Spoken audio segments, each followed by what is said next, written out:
नमस्कार, मैं हूं यश खुराना। स्वागत है आपका हमारे इस बेहद खास कार्यक्रम में। गुरुग्राम में विकास की रफ्तार जितनी तेज है उतनी ही तेजी से जिले में क्राइम रेट भी बढ़ रहा है। व्यापारियों को जान का जोखिम सता रहा है क्योंकि इन्हें कभी भी बेखौफ बदमाश रंगदारी के लिए फोन कर सकते हैं।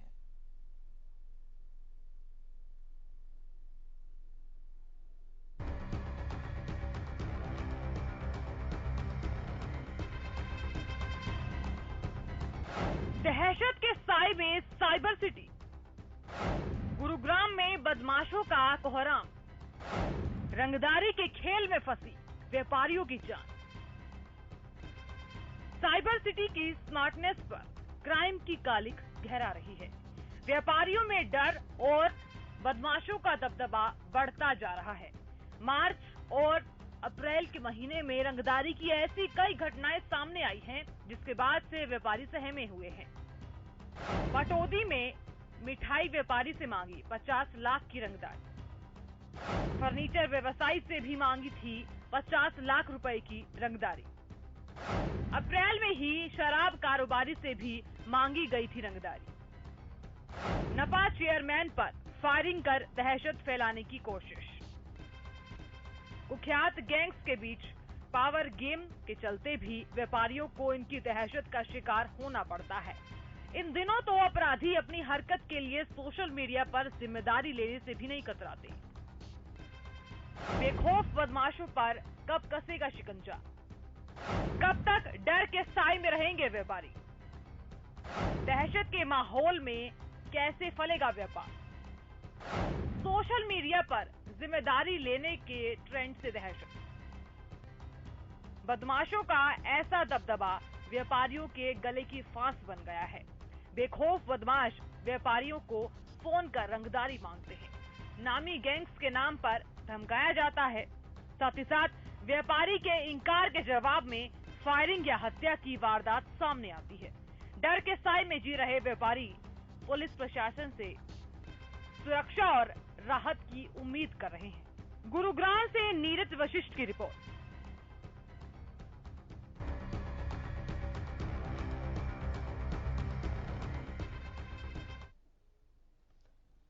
तो फिलहाल परिस्थितियां ऐसी बन गई है कि दहशत के साए में साइबर सिटी देखी जा रही है। इस तरह के मामले आए दिन सामने आते हैं, जिस वजह से सबसे बड़ा सवाल प्रशासन पर भी खड़ा होता है कि प्रशासन का डर आखिरकार, कानून का डर आखिरकार इन बदमाशों में जो बेखौफ इलाकों में घूमते हैं, बंदूक लेकर रंगदारी मांगने की कोशिश करते हैं, या फिर एक व्हाट्सएप कॉल कर दी जाएगी उनकी तरफ से और रंगदारी मांगी जाएगी। पिछले हफ्ते भी इसी तरह का मामला सामने आया था। लेकिन बड़ा सवाल यह है कि साइबर सिटी जो अपने विकास की रफ्तार के लिए जानी जाती है, डेवलपमेंट की रफ्तार के लिए जानी जाती है, उस साइबर सिटी में न केवल क्राइम बढ़ रहा है और क्राइम को बढ़ाने वाले जो पूरा नेक्सस है, लग रहा है कि वो भी फैल रहा है। फिलहाल आपको बता दें, हमारे साथ इस मसले पर बातचीत करने के लिए व्यापार मंडल के सचिव वीके जैन भी जुड़ गए हैं। वीके जैन जी, आपका बहुत बहुत स्वागत है इस खास कार्यक्रम में जुड़ने के लिए। आप इस पूरे मामले पर सबसे पहली प्रतिक्रिया क्या देना चाहेंगे? ये इस तरीके की जो घटनाएं हो रही हैं बहुत ज्यादा ही शर्मनाक हैं। इस पर पूरी लगाम लगनी चाहिए। इनके हौसले दिन पर दिन बुलंद होते जा रहे हैं। व्यापारी गहरे सतह से ये रंगदारी के मामले बढ़ते ही जा रहे हैं। जैसे कि आपको पता होगा कि अभी मिठाई शॉप से 50 लाख रुपए की रंगदारी मांगी गई। इससे पहले फर्नीचर व्यवसायी से भी 50 लाख की रंगदारी मांगी गई। वाइन शॉप से भी रंगदारी मांगी गई। इस तरीके से दिन पर दिन घटनाएं बढ़ती जा रही हैं। ये लोग व्हाट्सएप के माध्यम से कॉल करते हैं, जिसका कोई रिकॉर्ड नहीं होता है। इसके बाद सक्रिय रूप से सोशल मीडिया पर दिखाई देते हैं। व्यापारी डर के मारे कहीं निकलना आना जाना भी बहुत दूभर हो गया है। अतः प्रशासन से यही प्रार्थना है कि इनसे जल्दी से जल्दी मुक्ति कराई जाए, गश्त बढ़ाए जाए। आपको पता होगा पीछे पेट्रोल पंप से भी लूट हो चुकी है। इससे पहले कई साल पहले कैश जो कि 1 करोड़ रुपए की लूट एम्बियंस मार्ग में हुई थी, वो भी हो चुकी है। जैकबपुरे के अंदर रोशनपुरा में एक ज्वेलर के यहाँ भी दिन दहाड़े लुटेरे आए थे, रंगदारी मांगी और वहां से लूट के चले गए। लेकिन वीके जैन जी, क्या व्यापार मंडल ने प्रशासन से 1-to-1 मीटिंग की है इस बारे में कि इस तरह की घटनाएं आए दिन सामने आ रही है? आज ये मामले सामने आया, फिर पिछले हफ्ते इसी तरह का मामला सामने आया था। कई सालों से इस तरह की खबरें सामने आ रही है। ये रुख क्यों नहीं पा रहा या प्रशासन इसे रोक क्यों नहीं पा रहा? कई दफे इनसे मीटिंग हो चुकी है। हर मीटिंग में ये प्रश्न उठाया जाता है तथा इनकी तरफ से आश्वासन दिया जाता है कि कार्रवाई की जा रही है, इसे और सख्त की जाएगी, मगर ऐसा होता हुआ कुछ दिखाई नहीं देता है। जी, मतलब ये मानकर चलें कि पुलिस ढिलाई बरत रही है इस तरह के मामले सामने आने के बाद भी? जी, लेकिन वीके जैन जी, चूंकि सुरक्षा को लेकर भी एक बड़ा सवाल खड़ा होता है कि व्यापारियों की सुरक्षा को लेकर पुलिस क्या कर रही है। क्या आपने अपने लेवल पर यह ऑब्जर्व किया है, जिस व्यापारी से या फिर जिस भी कारोबारी से इस तरह की रंगदारी कई लाखों की मांगी जाती है, पुलिस प्रशासन की तरफ से उस व्यापारी को सुरक्षा भी दी गई हो? किसी तरीके की कोई सुरक्षा नहीं दी जाती। सिर्फ एक बार आकर पुलिस खाना पूर्ति करके चली जाती है और संतावना दे जाती है। संतावना के बाद कुछ नहीं होता है, वो खौफ और रंगदारी जारी रहती है, बदस्तूर जारी रहती है। जी, वीके जैन जी, मैं आपके पास तुरंत लौटूंगा क्योंकि गुरुग्राम के हमारे ब्यूरो चीफ नीरज वशिष्ठ भी जुड़ गए हैं इस मामले पर। नीरज, फिलहाल आप दर्शकों को पहले ये बताएं कि पुलिस ने अब तक इस मामले में क्या कार्रवाई की है, क्या अपडेट मिल पा रहा है? बिल्कुल, देखिए, ये जो 4 या 5 दिन बीते हैं इस हफ्ते के, वो काफी महत्वपूर्ण जरूर हैं, क्योंकि जैसे ही ये हफ्ता शुरू हुआ, मंगलवार के दिन एक शराब कारोबारी और नगर पालिका के चेयरमैन जो कि पटौदी के हैं, उनके घर पर फायरिंग की गई। फायरिंग के बाद कहीं ना कहीं जिस तरह की उम्मीद की जाती है एक पीड़ित परिवार को कि गुरुग्राम पुलिस उनकी मदद करेगी, लेकिन फायरिंग की वारदात के तुरंत बाद उन्हें कहीं ना कहीं रंगदारी की या फिर धमकी पर एक कॉल्स आने जरूर शुरू हो गए थे कि 50 लाख रुपए की उन्हें फिरौती चाहिए, रंगदारी चाहिए, या फिर शराब के कारोबार में तेरे को यार। ठीक है नीरज, मैं आपके पास लौटूंगा। नीरज, मैं आपके पास लौटूंगा। हमारे साथ व्यापार मंडल के सचिव वीके जैन भी लगातार जुड़े हुए हैं। वीके जैन जी, पिछले जितने भी मामले सामने आए हैं, आप अपने लेवल पर क्या ऑब्जर्व कर पा रहे हैं? प्रशासन ने क्या ढंग से किसी मामले पर कार्रवाई की है या फिर उन बदमाशों को जो रंगदारी जो मांगते हैं खुलेआम कई लाखों रुपए की, क्या उनको कभी पकड़ा है? अगर पकड़ा है तो क्या कार्रवाई की है? आप अपने लेवल पर क्या ऑब्जर्व कर रहे हैं? प्रशासन कुछ अपनी खाना पूर्ति करता है और कुछ जब ऊपर से सख्त दबाव होता है, जैसे कि नए कमिश्नर साहब आए हैं, काफी सख्त हैं और इस पर दबाव बढ़ता है तो जाकर इन्हें पकड़ते भी हैं। पकड़ने के बाद कार्रवाई इन पर होती है और मगर न्यायालय से कई दफे छूट जाते हैं, फिर जमानत पर आ जाते हैं, जिससे इनका कारोबार दोबारा शुरू हो जाता है, रंगदारी का कारोबार दोबारा शुरू हो जाता है और पुलिस फिर ढीली पड़ जाती है। जी, और आपको क्या लग रहा है कि ये जो बदमाश हैं, इतने कई लाखों रुपए की रंगदारी जो मांग रहे हैं, ये गुरुग्राम से ही इनका ताल्लुकात है या फिर किसी और जिले से या फिर किसी और राज्य से? किसी और राज्य से भी इनके नेटवर्क जरूर जुड़े होंगे, क्योंकि खाली गुड़गांव के अंदर रहकर ये अपना इतना कारोबार नहीं कर सकते। गुड़गांव एक व्यापार की नगरी है, यहाँ पर बड़े बड़े व्यापारी हैं, तो यहाँ मांगना काम करना आसान होता है। दूसरे जिलों से भी इन्हें सपोर्ट रहती है। कोई भी गुंडा जब तक कि नहीं पनप सकता जब तक कि उसके पीछे से सपोर्ट नहीं। तेज है गुरुग्राम में या फिर क्राइम रेट की? नहीं, डेवलपमेंट है जब तो क्राइम रेट बढ़ रहा है। अगर डेवलपमेंट नहीं होगी तो क्राइम रेट बढ़ेगा ही नहीं। क्राइम रेट तो डेवलपमेंट के साथ साथ बढ़ता है। जो डेवलपमेंट होती है, व्यापार बढ़ता है, ऐसा आने लगता है, तो उसके साथ भी रंगदारी के मामले और इस तरीके के मामले ज्यादा बढ़ने लगते हैं। मतलब आपकी बातों से ये मानकर चलें कि व्यापारियों के लिए, कारोबारियों के लिए गुरुग्राम सेफ नहीं है, क्योंकि यहाँ पर व्यापार अगर बढ़ता है, व्यापारियों का नेटवर्क अगर बड़ा होता है, फैलता है, तो नजर जो है इन रंगदारी मांगने वाले बदमाशों की पड़ जाती है। जी बिल्कुल यही है कि इनकी निगाहें ज्यादा होती हैं व्यापारियों के ऊपर और व्यापारियों से रंगदारी और इसकी घटनाएं दिन पर दिन बढ़ती जाती हैं। इसमें पुलिस प्रशासन अगर और ज्यादा सख्ती करे, इन पे नकेल डाले, तो ये संभव नहीं है कि रंगदारी पॉसिबल हो या व्हाट्सएप कॉल पॉसिबल हो या इस तरीके से ये सोशल मीडिया पर एक्टिव हो सके। क्योंकि साइबर सेल की जो टीम है वो भी लगातार एक्टिव रहती है। और अगर कॉल आता है तो उसको ट्रेसिंग पर भी लगा दिया जाता है, लेकिन फिर उसके बाद में नतीजा क्या होता है, परिणाम क्या होता है, ये साझा नहीं किया जाता। तो इसमें इस बात की कितनी बड़ी कमी आप मानते हैं कि साइबर सेल की टीम यहाँ पर बड़े स्तर पर है और पूरी तरीके से मॉनिटर करती है, लेकिन फिर भी कहीं ना कहीं कहते हैं ना कि कानून के हाथ तो लंबे होते हैं, लेकिन यहाँ पर गुरुग्राम में जिस तरीके से केसेस बढ़ रहे हैं उसमें ये देखा जा रहा है, ऑब्जर्व किया जा रहा है कि कानून के हाथ बदमाशों के हाथों से छोटे हैं।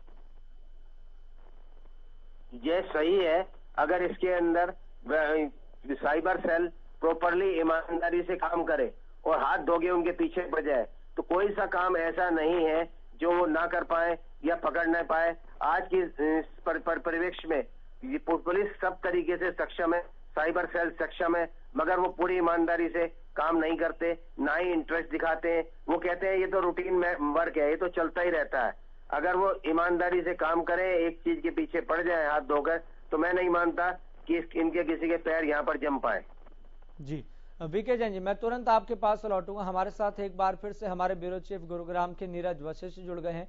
नीरज, फिलहाल आप ये बताएं विस्तार पूर्वक कि पुलिस ने अभी तक क्या कार्रवाई की है, क्या पुलिस साइबर सेल की टीम की मदद ले रही है, और अगर ले रही है तो जांच कहां तक पहुंची है, क्या उन बदमाशों के बारे में कोई अपडेट मिल पा रहा है? देखिए, अभी गुरुग्राम पुलिस की जो तफ्तीश है उसमें बदमाशों का कोई सुराग नहीं लग पाया, लेकिन 5 दिन के अंदर ये तीसरी वारदात है। इससे पहले मंगलवार के दिन शराब कारोबारी और नगर पालिका के चेयरमैन जो पटौदी के हैं रामचंद्र सहगल जी, उनके घर पर पहले फायरिंग की गई। उसके बाद बदमाशों द्वारा उनको धमकी भरे फोन कॉल्स किए गए। बताया जा रहा है कि गैंगस्टर कौशल और गैंगस्टर लॉरेंस बिश्नोई के बीच में वर्चस्व की जंग जारी है और इसी के चलते ये तमाम चीजें पटौदी एरिया के अंदर सामने आ रही हैं। ये गुरुग्राम पुलिस की तफ्तीश में भी सामने आया है और इसी के चलते गुरुग्राम पुलिस जेल में बंद गैंगस्टर काला जखेड़ी और नीरज सेठी को जल्द ही प्रोडक्शन वारंट पर लेकर इस पूरे मामले का खुलासा का दावा जरूर कर रही है। लेकिन कल भी पटौदी में एक मिठाई व्यवसायी से 50 लाख की फिरौती मांगी गई और उसे कहा गया कि अगर आपको व्यापार में सुरक्षा चाहिए तो आपको 50 लाख रुपए की फिरौती देनी होगी। बड़ा सवाल खाकी की कार्यशैली पर भी खड़ा होता है कि आखिर लोग किससे सुरक्षा मांग रहे हैं, बदमाशों को 50 लाख रुपए देकर सुरक्षा लें या फिर गुरुग्राम पुलिस से सुरक्षा लें, यह समझ नहीं आ रहा है। इस वीक के अंदर 2 इंपॉर्टेंट बात और भी हुई है कि ऐसे तमाम बदमाश जिन्हें गुरुग्राम पुलिस पकड़कर जेल की सलाखों के पीछे भेजती है और फिर ऐसे बदमाशों के केस को कमजोर करने के लिए रिश्वत जैसा शर्मनाक कृत्य करती है। 1.5 लाख रुपए की रिश्वत लेते कांस्टेबल को गिरफ्तार किया, 7,000 रुपए की रिश्वत लेते एएसआई को गिरफ्तार किया।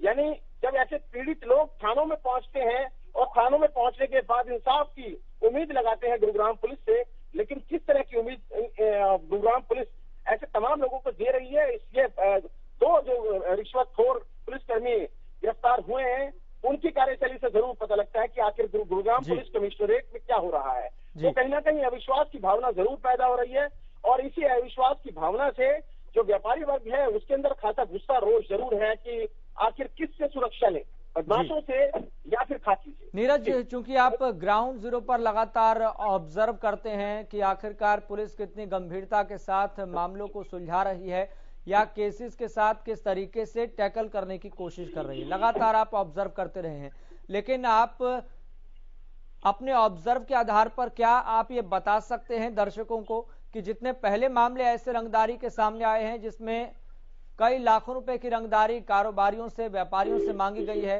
उसमें पुलिस को कितनी सफलता हाथ लगी है?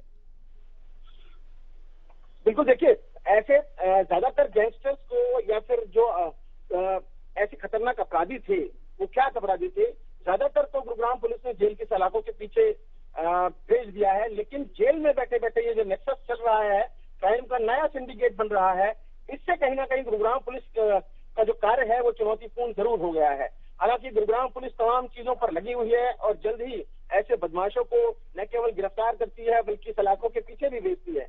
लेकिन पटौदी में हुई एक के बाद एक घटना ने खाकी की कार्यशैली पर गंभीर सवाल जरूर खड़े कर दिए हैं कि आखिर क्यों गुरुग्राम पुलिस से बदमाश 4 कदम आगे हैं। न केवल मंगलवार को फायरिंग की गई, धमकी दी गई, बल्कि कल भी एक व्यापारी से 50 लाख रुपए की फिरौती रंगदारी मांगी गई, वो भी सुरक्षा के नाम पर। तो कहीं ना कहीं गुरुग्राम पुलिस, लेकिन क्या नीरज, जब मिठाई व्यापारी को पुलिस प्रशासन की तरफ से कोई सुरक्षा मुहैया कराई गई है? देखिए बिल्कुल उस इलाके में गुरुग्राम पुलिस चौकी खोलने जा रही है। इसके साथ साथ जो सुरक्षा तंत्र है उसको मजबूत किया गया है, जो मुखबिरों का जाल है उसको मजबूत किया गया है, और कहीं ना कहीं जो जिस तरह की पेट्रोलिंग वहां पे होनी चाहिए थी उस तरह की पेट्रोलिंग की व्यवस्था भी और मजबूत की गई है। और उम्मीद लगाई जा रही है कि जल्द ही गुरुग्राम पुलिस इस फिरौती कांड से जुड़े और फायरिंग कांड से जुड़े जितने भी अपराधी हैं उनको गिरफ्तार कर जेल की सलाखों के पीछे भेजेगी। जी, लेकिन नीरज, चूंकि लगातार इस तरह के मामले सामने आ रहे हैं तो ये कहना गलत तो नहीं होगा कि इस नेक्सस को पुलिस तोड़ नहीं पा रही है। जो बदमाशों का नेक्सस बना हुआ है, जो जेल के अंदर रहकर भी अपना नेटवर्क के जरिए, अपने नेक्सस के जरिए इस तरह के काम करते हैं और करवाते रहे हैं अलग अलग गुर्गों के जरिए। गुरुग्राम पुलिस जो है वो अत्याधुनिक सुविधाओं से सुसज्जित है और ऐसे तमाम बदमाशों को पहले भी गिरफ्तार किया है और अब भी क्राइम ब्रांच की तमाम जो टीमें हैं वो गिरफ्तारी के लिए प्रयासरत हैं, लेकिन कब गिरफ्तारी होगी यह एक बड़ा सवाल जरूर है। जी नीरज, एक और यहाँ पर महत्वपूर्ण सवाल है, जो गुरुग्राम से ताल्लुकात रखने वाले जो बदमाश है, हालांकि पुलिस जानती है क्योंकि मुखबिर जगह जगह पर होते हैं और सूचनाएं, गुप्त सूचनाएं देते हैं पुलिस को, लेकिन क्या गुरुग्राम पुलिस ने अभी तक ऐसे बदमाशों की कोई लिस्ट जारी की है जिससे पता लग सके कि ये बदमाश एक्टिव है और अगर कहीं पर भी अगर कोई देखता है तो तुरंत पुलिस को सूचित करे? ऐसी कोई लिस्ट जारी की है नीरज? देखिए यश, अभी पिछले हफ्ते ही नॉर्दर्न रीजन की बैठक हुई थी जिसमें 9 ऐसे गैंगस्टर थे जो कि गुरुग्राम के लिए खतरा थे, जिन्हें गुरुग्राम पुलिस ने न केवल गिरफ्तार किया, वारदातों का खुलासा किया, बल्कि उनके पूरे नेक्सस को बेनकाब कर दिया था। और इसी के चलते जो ये तमाम गैंगस्टर्स थे, इन्होंने अपने जो तबादला है वो गुरुग्राम की भोंडसी जेल से अलग अलग जो जेल थी वहां पे करवाया था। हालांकि इसको लेकर भी गुरुग्राम पुलिस अब ऐसे सख्त कानून बनाने जा रही है कि जो बदमाश जिस जेल में रहेगा, यानी जिस जेल में उसका पूरा नेक्सस बेनकाब रहता है, गुरुग्राम पुलिस की जद में रहता है, ऐसे भी कानून बनाने के लिए इस नॉर्दर्न रीजन की बैठक में फैसले लिए गए थे। लेकिन कब तक उन फैसलों को क्रियान्वित किया जाएगा, जमीनी स्तर पर लागू किया जाएगा, यह बड़ा सवाल जरूर है। लेकिन 8 से 9 ऐसे गैंगस्टर थे जिन्हें गुड़गांव पुलिस ने, जो कि गुड़गांव में सक्रिय थे, उनको गिरफ्तार कर न केवल उनका वारदातों का खुलासा किया बल्कि उनके तमाम जो गैंग से जुड़े जो गुर्गे थे उनको भी गिरफ्तार किया था। हालांकि अब जो कुख्यात गैंगस्टर लॉरेंस बिश्नोई और कुख्यात गैंगस्टर नीरज भवाना या फिर मैं गैंगस्टर कौशल चौधरी की बात करूं, इनके बीच में राइवलरी चल रही है। क्राइम का नया सिंडिकेट काम कर रहा है और इसी सिंडिकेट के तहत ये जितने भी व्यापारी हैं कहीं ना कहीं उन व्यापारियों पर प्रेशर बनाने की कोशिश कर रहे हैं, रंगदारी को लेकर, फिरौती को लेकर, इन तमाम चीजों को लेकर। अब गुरुग्राम पुलिस के लिए चुनौतीपूर्ण जरूर है ये तमाम जो कार्य हैं, लेकिन लगातार ये प्रयास जारी है। 7 से 8 या 10 क्राइम यूनिट्स को इस पूरे मामले के खुलासे के लिए लगाया गया है। नीरज, मैं आपके पास तुरंत लौटूंगा। आपने बहुत महत्वपूर्ण पॉइंट बताए हैं और ये पॉइंट दर्शकों के लिए भी बहुत महत्वपूर्ण रहे होंगे, हम उम्मीद करते हैं। हमारे साथ लगातार वीके जैन जुड़े हुए हैं, व्यापार मंडल के सचिव हैं। वीके जैन जी, क्या व्यापार मंडल अब बातचीत करने वाला है एक बार फिर से पुलिस प्रशासन से? क्योंकि हमारे जो ब्यूरो चीफ है नीरज वशिष्ठ, उन्होंने बताया कि यहां पर एक बार चर्चा की गई थी 1 हफ्ता पहले कि कौन कौन से ऐसे गैंगस्टर हैं जो एक्टिव दिखाई दे रहे हैं और उनको पकड़ना भी है और पकड़ भी लिया गया है, लेकिन इम्प्लीमेंटेशन को लेकर बात आती है। तो वीके जैन जी, क्या व्यापार मंडल एक बार फिर से पुलिस प्रशासन से बातचीत करने वाला है? जी जरूर, इनसे बातचीत की जाएगी क्योंकि ये दहशत का माहौल है। दहशत के माहौल में जीना बहुत ही मुश्किल है, रोज की टेंशन रहती है, तो इनसे व्यापार प्रशासन से भी बात की जाएगी और पुलिस कमिश्नर से भी बात की जाएगी। जी, और आप पुलिस प्रशासन से क्या मांग करना चाहते हैं और कि व्यवस्था में सुधार भी हो और ये जो रंगदारी के मामले लगातार सामने आ रहे हैं उसमें न केवल कमी हो, पूरी तरह से खत्म होना चाहिए? इनकी तरफ पूरा ध्यान देना चाहिए, इनको पूरी तरीके से पकड़ना चाहिए। पकड़ने के बाद जो इनके गैंग जेल से चलते हैं वो खत्म करने चाहिए। जेल के अंदर कहते हैं जैमर लगा होता है, अगर जैमर लगा होता है तो फिर वहां से बातचीत कैसे पॉसिबल है कि पॉसिबल हो? इसका मतलब जैमर काम नहीं कर रहा है या किसी तरीके से किसी भी जरिए से मोबाइल पहुंचाए जा रहे हैं। जब मोबाइल के ऊपर कभी सर्च होती है तो कितनी भारी मात्रा में मोबाइल वहां पर मिलते हैं, इसका मतलब है कि वहां पर मिली भगत होती है सब, जिसी कारण वहां तक मोबाइल पहुंचते हैं और वहां से सब इनके गुर्गे ऑपरेट करते हैं जो कि बाहर हैं। मतलब आप कह रहे हैं कि मिली भगत इसमें है, तभी इस तरीके से ये जो गैंगवार के मामले, रंगदारी के मामले गुरुग्राम में लगातार बढ़ रहे हैं। तो इसमें आप पुलिस अधिकारियों की, पुलिस कर्मियों की कितनी मिलीभगत आप मानते हैं अपने लेवल पर, और आप सभी व्यापारी, सभी कारोबारियों के लिए आप क्या बोलना चाहेंगे, क्या सलाह आप उनको देना चाहेंगे, और पुलिस प्रशासन से आप क्या मांग करते हैं? पुलिस प्रशासन से यही मांग करते हैं, जो कमिश्नर साहब हैं, इस जेल का दौरा बार बार करें, आकस्मिक करें, और जितने फोन पाए जाते हैं उस पर कार्रवाई करें। फोन पहुंचे कैसे? आखिरकार जेल सुपरिटेंडेंट होता है, उसकी मौजूदगी वहां पर रहती है, तो बिना उसकी जानकारी के कैसे ये सब हो रहा है? क्या ये संभव है? बिल्कुल भी संभव नहीं है, क्योंकि वहां पर जाते ही नहीं है। साल 6 महीने में, 2 साल में जब कभी सो के जागते हैं तो चले जाते हैं जेल के अंदर, वहां फिर पकड़ लेते हैं, खाना पूर्ति हो जाती है, हाय हाय किच खत्म हो जाती है, बात खत्म। अगर इसको रेगुलर लिया जाए तो एक भी गैंग जेल से ऑपरेट नहीं कर सकता है। इसमें बहुत कमी आ जाएगी, ना के बराबर ये गैंग रह जाएंगे और ना के बराबर रंगदारी रह जाएगी। जो इसकी असली जड़ है वहीं तक पहुंचा जाए, जड़ तक ना पहुंच के पत्ते ऊपर से नोचते रहते हैं। पत्तों से क्या होना है? कुछ नहीं होना है। बाहर से आपने पकड़ा, उनको पकड़ के जेल भेज दिया, जेल से फिर उनके गुर्गे जो बाहर है वो ऑपरेट करने लगे, वो उनको इंस्ट्रक्शन देते हैं, वो वहां से डायरेक्ट बात करते हैं व्यापारी से, डायरेक्ट वहां से मैसेज भेजते हैं। ये सब हो जाता है रंगदारी से। लेकिन वीके जैन जी, मैं आपसे एक और महत्वपूर्ण सवाल ये पूछना चाहूंगा, क्योंकि रंगदारी के मामले लगातार सामने आते हैं, जो गैंगवार चलती है, जो बदमाश होते हैं, ये दबाव बनाते हैं कि आप इतने पैसे दीजिए, इतने लाख रुपए दीजिए, नहीं तो आप सुरक्षित नहीं बच पाएंगे, इस तरह की बात कहते हैं। लेकिन ऐसे में मेंटल स्ट्रेंथ पर, आपके व्यापार पर कितना असर पड़ता है ऐसी घटनाओं का? व्यापार पर बहुत ज्यादा प्रतिकूल प्रभाव पड़ता है। व्यापारी डर के साए में जीता है, वो फ्री होकर व्यापार नहीं कर पाता है, या फिर सोचता है कि यहाँ पर रंगदारी की घटनाएं ज्यादा हो रही हैं, बेटर है यहाँ पर कम कर दिया जाए बिजनेस, और किसी और राज्य में जहाँ की ये सेफ हो, इस तरीके की वारदात ना है, वहां शिफ्ट कर दिया जाए। ठीक है वीके जैन जी, बहुत बहुत शुक्रिया जुड़ने के लिए, बातचीत करने के लिए। तो हमारे साथ आपको बता दें कि नीरज वशिष्ठ भी हमारे साथ लगातार जुड़े हुए हैं, जो लगातार ग्राउंड जीरो के जरिए हमें अपडेट कर रहे हैं और दर्शकों से भी मांग कर रहे हैं कि दर्शक भी सावधान रहें, सतर्क रहें। तो यहां पर सभी व्यापार मंडल के जो साथ जुड़े हुए सदस्य हैं वो ये मांग कर रहे हैं कि व्यापारियों की, कारोबारियों की सुरक्षा को पुलिस प्रशासन को ध्यान में रखना चाहिए, और अगर इस तरह के मामले सामने आ रहे हैं तो तुरंत प्रभाव से कार्रवाई करनी चाहिए। लेकिन अब देखना होगा जो स्ट्रेटजी, जो रणनीति पुलिस प्रशासन अपना रहा है, उसमें कितनी सफलता पुलिस प्रशासन को मिलती है।